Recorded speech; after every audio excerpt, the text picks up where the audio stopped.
आप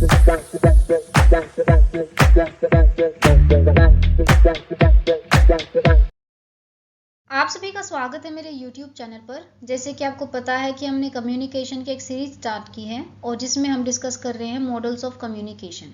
आज हम करेंगे बर्लॉज मॉडल ऑफ कम्युनिकेशन। अगर आप चैनल पर नए हैं तो चैनल को सब्सक्राइब कर लें ताकि आपको सारे अपडेट टाइम टू टाइम मिलते रहें। तो चलिए आज के अपने टॉपिक को स्टार्ट करते हैं। बर्लॉज मॉडल ऑफ कम्युनिकेशन 1960। देखिए इसमें हमारे पास 4 एलिमेंट है फिलहाल में, लेकिन पहले इसमें सिर्फ 2 ही एलिमेंट थे, एस और R. S stands for sender, R stands for receiver. Sender stands for stimulus and receiver stand for response. Sender मतलब वो व्यक्ति जो मैसेज को भेजता है। स्टिमुलस का मतलब होता है something that triggers a reaction. और रिसीवर मतलब वो व्यक्ति जो मैसेज को रिसीव करता है और उस पर रिस्पॉन्स करता है। अब यहाँ पर इसको एक्सटेंड कर दिया गया मॉडल को और इसमें 2 चीज और ऐड कर दी, वो है मैसेज और चैनल। तो अब हमारे पास यहाँ पर 4 एलिमेंट हो गए। एक तो हो गया सेंडर, दूसरा हो गया मैसेज, तीसरा चैनल और चौथा जो हमारे पास है वो है रिसीवर। ये जो मॉडल है ये मेनली फोकस करता है कम्युनिकेशन के प्रोसेस पर। जब आप इसको ध्यान से देखते हैं तो देखिए इसमें एक सोर्स है, फिर उसके पास एक मैसेज है, वो एक माध्यम के द्वारा रिसीवर तक उस मैसेज को भेजता है और जो रिसीवर है वो इसको क्या करता है, रिसीव करता है। तो यहाँ पर कम्युनिकेशन का एक प्रोसेस बताया गया है। तो फोकस किस पर करता है, कम्युनिकेशन के प्रोसेस पर। तो यहाँ से क्वेश्चन आता है। देन उसके बाद ये एक लीनियर मॉडल है। लीनियर मॉडल का मतलब ये है कि वन वे कम्युनिकेशन की बात करता है, इसमें फीडबैक पर फोकस नहीं किया गया है। इसीलिए ये जो मॉडल है ये लीनियर मॉडल है। देन देखिए यहाँ पर हमारे पास 4 एलिमेंट हैं। यहाँ पर देखिए पहले हम सोर्स और रिसीवर को समझते हैं। इसमें हमारे पास कुछ चीजें हैं जिनको हम समझते हैं पहले, जैसे कि कम्युनिकेशन स्किल।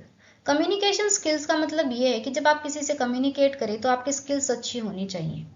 मतलब कि एक अच्छे लिसनर होने चाहिए। आप अपनी बात को बहुत ही स्पष्टता से, क्लियरली, सिंपल तरीके से रख सकते हैं। आपके पास ऐसी स्किल्स होनी चाहिए। आप दूसरे व्यक्ति को अपनी बात समझा सकते हैं। उस चीज की आपके पास स्किल होगी तभी आपकी कम्युनिकेशन इफेक्टिव होगी। जब आप किसी से बात करते हैं और आप अपनी ही बात बोलते हैं, सामने वाले की सुनते नहीं हैं, तो आपकी स्किल्स अच्छी नहीं है कम्युनिकेशन की। अच्छी कम्युनिकेशन की स्किल्स के लिए आपको बोलना भी है, सामने वाले को सुनना भी है। तो इम्पोर्टेंट होता है, चाहे वर्बल कम्युनिकेशन हो, नॉन वर्बल कम्युनिकेशन हो, कैसे भी आप कम्युनिकेशन करते हैं उसमें आपकी स्किल्स का अच्छा होना बहुत ज्यादा जरूरी होता है। देन आता है एटीट्यूड। एटीट्यूड का मतलब ये है कि अगर आपका ये एटीट्यूड है कि मेरे को सब कुछ पता है, या फिर हमेशा आप गुस्से में रहते हैं, या फिर अगर कोई आपसे कोई क्वेश्चन करता है तो आप उसे इग्नोर कर देते हैं, तो इसका मतलब आपका एटीट्यूड पॉजिटिव नहीं है और इस एटीट्यूड के साथ अच्छी कम्युनिकेशन नहीं हो सकती। एटीट्यूड अच्छा वो होता है जहां पर एक व्यक्ति बोलता है तो दूसरे वाले को पता हो तब भी वो उस पर रिएक्शन दे। तो यहाँ पर दोनों तरफ से पॉजिटिव एटीट्यूड है। अगर आपका एटीट्यूड बहुत ही गुस्सेल है, आप अपने आप में ही रहते हैं, दूसरे वाले को इम्पोर्टेंस नहीं देते, या फिर आपको ये लगता है मुझे सब कुछ आता है, तो इस एटीट्यूड के साथ हम कम्युनिकेशन अच्छे से नहीं कर सकते। देन आता है नॉलेज। नॉलेज का मतलब ये है जब आप किसी भी टॉपिक पर डिस्कस करते हैं तो आपको उसके बारे में पता होना चाहिए। और अगर आपको पता है तो आपको ये कोशिश भी करनी चाहिए जानने की कि सामने वाले को उस चीज के बारे में पता है या नहीं है, ताकि आपकी कम्युनिकेशन अच्छे से हो सके। जैसे कि आप कुकिंग की बात करते हैं, आपको कुकिंग आती है लेकिन सामने वाले व्यक्ति को कुकिंग नहीं आती, लेकिन फिर भी अगर वो आपके साथ उसमें इंटरेस्टिंगली बात कर रहा है, आपकी बातें सुन रहा है, तो कम्युनिकेशन स्किल्स दोनों की आपकी अच्छी हैं, एटीट्यूड भी पॉजिटिव है, नॉलेज कम है लेकिन एक दूसरे को आप समझा सकते हैं। और अगर दोनों को नॉलेज अच्छी है तो ऑब्वियस सी बात है यहाँ पर आप बहुत अच्छे तरीके से चीजों को और ज्यादा समझेंगे। देन आता है सोशल सिस्टम। सोशल सिस्टम का मतलब ये है कि सामाजिक सिस्टम कैसा है। जब हम किसी से कम्युनिकेट करते हैं तो उस समाज को देख के कम्युनिकेट करते हैं। जैसे कि अगर आप नॉर्थ इंडिया में है और नॉर्थ इंडिया में राजस्थान में है तो वहां पर घूंघट सिस्टम है, तो आप उसके हिसाब से वहीं पर रिएक्ट करेंगे। अगर आप साउथ इंडिया में तो वहां पर घूंघट सिस्टम नहीं है, तो वहां पर आप अलग तरीके से रिएक्ट करेंगे। तो हर जगह पे जो सोशल सिस्टम होता है वो अलग होता है और हम उसके हिसाब से रिएक्ट करके अपनी कम्युनिकेशन को स्टैब्लिश करते हैं। एक कम्युनिकेशन का इफेक्टिव तब भी होती है जब हमारा सोशल सिस्टम सेम होता है। अगर हमारा सोशल सिस्टम सेम है तो हमारी आइडियोलॉजी मोस्टली यहाँ पर ओवरलैप करेगी, मिक्स होगी, तो इससे हम कम्युनिकेशन और अच्छे से कर सकते हैं। देन आता है कल्चर। कल्चर का मतलब यह है संस्कृति। अब यहाँ पर देखिए, जब हम संस्कृति की बात करते हैं तो अगर हमें अपनी कम्युनिकेशन इफेक्टिव करनी है, किसी को बहुत ही ज़्यादा इन्फ्लुएंस करना है या फिर किसी को किसी चीज़ के लिए मनाना है, तो अगर आप उसकी संस्कृति के हिसाब से बात करोगे या फिर उसकी संस्कृति की तारीफ करोगे, वो व्यक्ति खुश हो जाएगा। लेकिन जब हम बात करते हैं यहाँ पर कल्चर की, तो यहाँ पर कल्चर का मतलब ये है कि जब सेंडर का और रिसीवर का कल्चर सेम होता है तो वहाँ पर वो इफेक्टिवली कम्युनिकेट करते हैं। अगर आप इन पर ठीक से फोकस करते हैं कम्युनिकेशन के टाइम पे, तो ऑब्वियस सी बात है आपकी कम्युनिकेशन बहुत ही इफेक्टिव होगी। देन आता है मैसेज। अब मैसेज में हमारे पास है content, elements, treatment, structure, code. Content का मतलब होता है कि क्या कहा जा रहा है, मतलब कि आप किस चीज़ के बारे में बात कर रहे हैं। तो ऑब्वियस सी बात है, अगर आपके पास एक आइडिया है, कोई नॉलेज है, कोई इन्फॉर्मेशन है जिसको आप शेयर करना चाह रहे हैं या कर रहे हैं, तो आपका कंटेंट वही है। जैसे कि मैं आपको पढ़ा रही हूँ, तो जो मैं आपको पढ़ा रही हूँ ये मेरा कंटेंट है, मेरे इस टॉपिक का। तो कंटेंट का मतलब ये है कि क्या कहा जा रहा है। देन उसके बाद आता है एलिमेंट। एलिमेंट का मतलब होता है कि मैसेज बनाने के लिए और पहुंचाने में जो छोटे छोटे पार्ट्स होते हैं उनको हम एलिमेंट्स बोलते हैं। Words, sentences, gestures, picture, sound, तो ये सारी चीज़ें एलिमेंट का हिस्सा हैं। जैसे कि आप स्पीच देते हैं तो वर्ड्स का यूज़ करते हैं, आपकी वॉइस टोन ऊपर नीचे होती है, जेस्चर्स होते हैं साथ में, तो सब एलिमेंट्स हैं जब आप कम्युनिकेट करते हैं। देन आता है ट्रीटमेंट।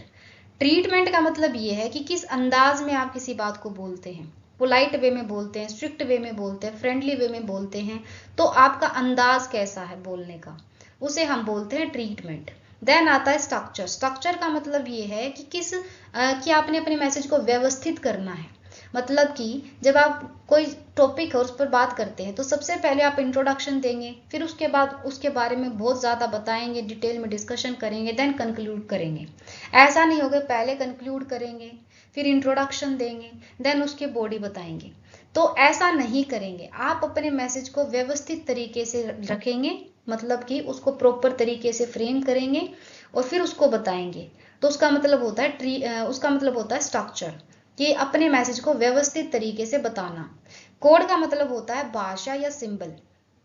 जब आप किसी से बात करते हैं तो आप जो बोलते हैं उसके साथ आप अपने हाथों की मूवमेंट करते हैं, आपके फेस के एक्सप्रेशंस होते हैं। तो यहाँ पर अगर वो मैच नहीं खाएंगे तो ऑब्वियस सी बात है कि मैसेज अलग जाएगा। आप मुंह से कुछ और बोल रहे हैं लेकिन आपके बॉडी मूवमेंट, आपके हाव भाव कुछ और बोलते हैं, तो यहाँ पर वो चीज़ मैच नहीं कर रही। कोड का मतलब होता है जो हमारी भाषा है और साथ में जो सिंबल्स हैं उनका मैच खाना। देन आता है चैनल। चैनल में हमारे पास है hearing, seeing, touching, smelling and testing. देखिए, हियरिंग का मतलब ये है कि हम चीज़ों को सुनकर रिएक्ट करते हैं। तो ऑब्वियस सी बात है, जब हम वर्बल कम्युनिकेशन कर रहे हैं तो वहाँ पर हम बोल के कम्युनिकेट करते हैं। तो स्पीच है, स्पीकिंग है, ये हमारा चैनल होता है उस टाइम पे। तो हम बोल के भी कम्युनिकेट करते हैं। तो आप घर पे गए, आपकी मम्मी ने आपको बुलाया लेकिन आपको दिख नहीं रही, लेकिन आपने आवाज़ से पहचान लिया कि मम्मी बुला रही है। तो यहाँ पर आपने क्या किया, सुनकर सुनकर आपने उस चीज़ पर रिएक्ट किया है। देन उसके बाद आता है सीइंग, मतलब कि आप देखकर चीज़ों को बता देते हैं।